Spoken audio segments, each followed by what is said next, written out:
A Igreja Católica é uma das mais antigas e influentes instituições do mundo e tem como sua maior autoridade a figura do Papa.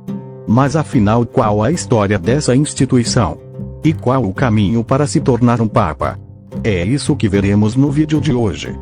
A religião cristã foi formada pelos princípios de amor e de fraternidade pregados pelo seu fundador Jesus Cristo. Ela surgiu e ficou conhecida ainda no mundo antigo. Após a perseguição e crucificação de Jesus, Pedro foi o principal apóstolo responsável por difundir o cristianismo. Posteriormente, esse papel também foi cumprido por Paulo, que no auge da civilização romana contribuiu para a propagação dessa mensagem. Nessa época, a maioria da população romana era pagã e o culto cristão era proibido. Durante o governo do imperador romano Nero, os cristãos sofreram uma das maiores perseguições em Roma. Foram torturados, empalados e hostilizados nas arenas durante espetáculos públicos.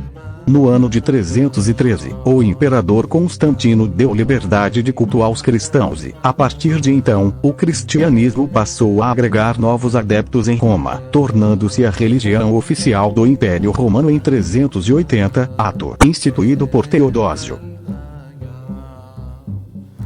O imperador Constantino, para evitar a crise e a decadência do Império Romano, dividiu em duas partes. A ocidental, com a capital em Roma, representava o Império Romano do Ocidente, e a parte oriental, com a capital em Constantinopla, capital da civilização bizantina, representava o Império Romano do Oriente.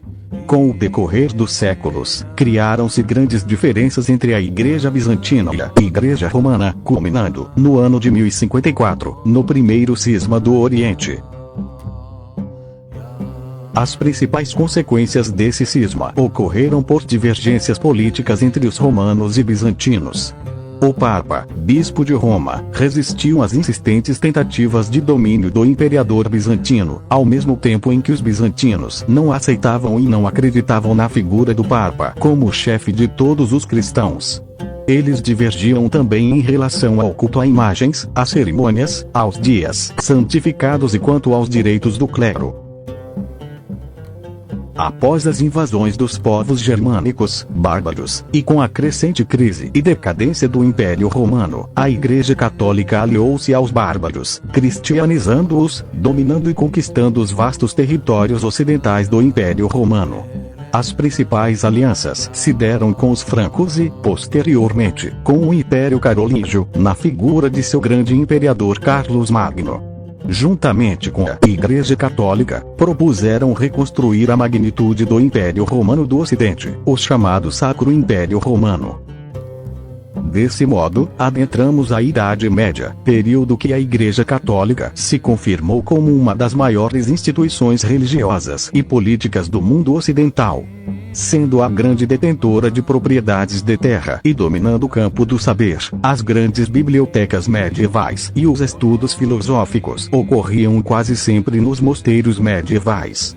Nesse período, surgiram os monges copistas, que reproduziam vários exemplares da Bíblia, e o movimento conhecido como Cruzadas. Durante a Idade Média, a Igreja Católica, a fim de demonstrar seu poder político e também levando em conta a crença da salvação das almas dos hereges, instalou a Santa Inquisição ou Tribunal do Santo Ofício. As pessoas acusadas de heresias eram interrogadas por membros do clero, podendo ser torturadas ou queimadas nas fogueiras. Um dos momentos mais citados foi a Inquisição Espanhola instituída pelo rei Fernando II de Aragão e rainha Isabel I de Castela no ano 1478. No século XVI, principalmente na região norte da Europa, alguns monges pertencentes à Igreja Católica, Martinho Lutero e João Calvino, iniciaram tentativas de reformas na doutrina católica. Deve-se ressaltar que os dois monges não tinham a pretensão de iniciar o movimento conhecido na história por Reforma Protestante, mas apenas solicitavam mudanças nos ritos católicos, como a cobrança de indulgências, a usura, entre outros. O movimento de reforma iniciado por Lutero e Calvino alcançou uma dimensão que os próprios monges não haviam planejado. A reforma foi decisiva, não por romper com a fé cristã, mas por contestar as doutrinas e os ritos católicos, fundando posteriormente o germe inicial da Igreja Protestante, que, atualmente, concorre plenamente com a Igreja Católica quanto ao número de fiéis e adeptos pelo mundo. A Igreja Católica também exerceu papel fundamental na catequização dos indígenas do continente americano no período das grandes navegações marítimas europeias. Aliás, a difusão do cristianismo foi um dos motivos para o empreendimento marítimo europeu a partir do século XV. Atualmente, a sede da Igreja Católica se encontra no Estado do Vaticano, norte da cidade de Roma, criado em 1929 pelo Tratado de Latrão, especialmente para sediar e abrigar o alto clero da Igreja, entre eles, o Papa. Mas agora, qual o caminho para se tornar um Papa? O primeiro passo é dado ao se tornar diácono. Este cargo pode ser transitório, ou seja, a pretensão de ser padre, ou permanente quando não há essa intenção. Após isso se ascende para padre, que é responsável por celebrar missas e receber confissões.